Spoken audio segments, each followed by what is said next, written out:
Hello, my name is Ben Newman, and today I will be offering a verbal summary of the United States Constitution. So, the United States Constitution was written in Philadelphia in 1787 by the Founding Fathers, and it entails how the leaders of America were going to establish a strong central government by means of split structural power, such as the legislative branch, executive branch, and judicial branches.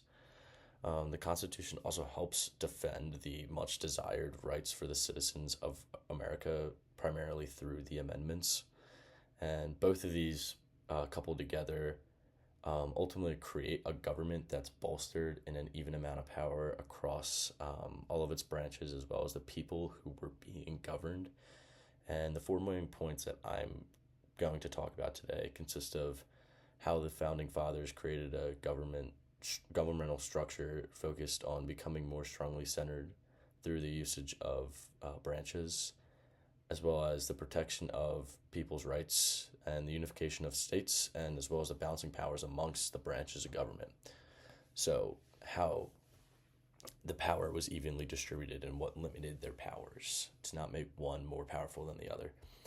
So, the first point I would like to address is the establishment of branches within the government and how they balance. So, Articles 1, 2, and 3 discuss the individual powers of each branch of government. A specific example of how the Founding Fathers granted limits on each branch of government is in Article 1, Sections 8 and 9. So, Section 8 contains the powers that would be bestowed upon Congress, who are part of the legislative branch. And Article 1, Section 9, however, contains the powers that would be forbidden to Congress, such as not being allowed to treat states unequally. So by outlining each individual power and restriction each branch of government had, the Constitution was able to provide a balanced structure that was centrally strong. And overall, the Founding Fathers in these three articles outline the purpose of each branch of government and what powers they do or do not possess, so that the government can work smoothly in unison and that no one branch could have power over the rest.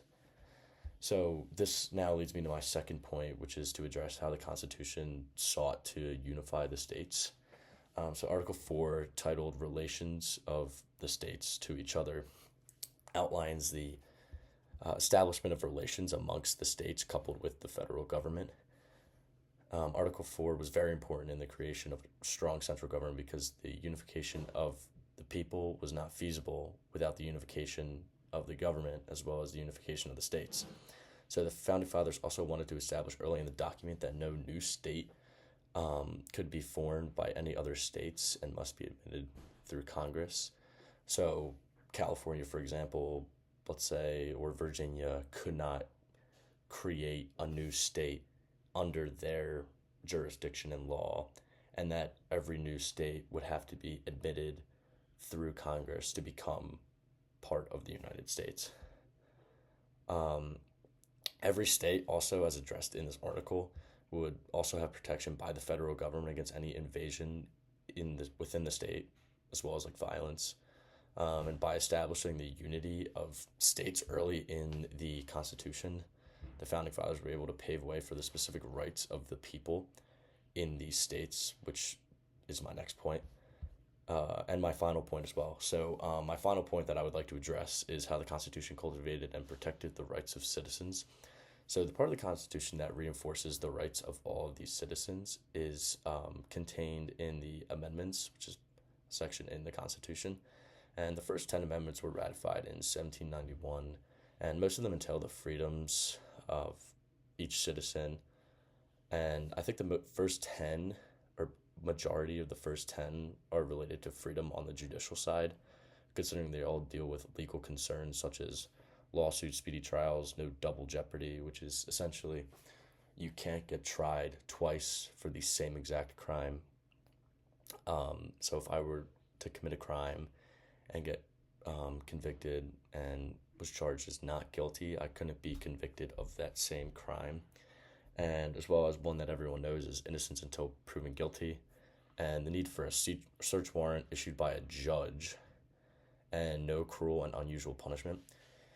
And I think the most important one that I believe most people obviously know about who may not know of what each individual amendment means is the right to freedom of speech, religion, and press. The right to freedom of speech is allowed for the people to not be under full control of the government, such as in England at the time, which was run under a monarchy. So whatever the king said, people do. So I think that it was very important that this amendment was added into the Constitution because it basically paved the way for a majority of other rights that were granted that were even listed in the amendments. And yeah, so overall, I think the Constitution was extremely important for our country as it is the essential backbone of our government and societal structure.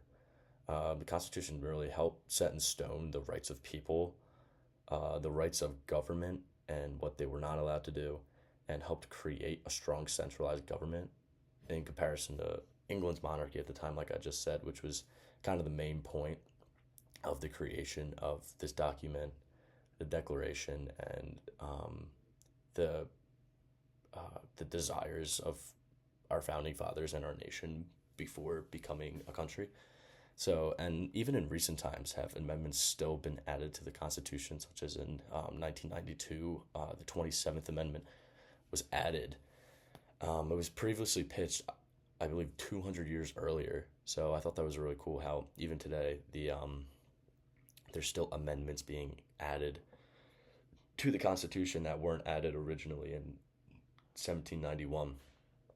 So thank you for listening to my summary.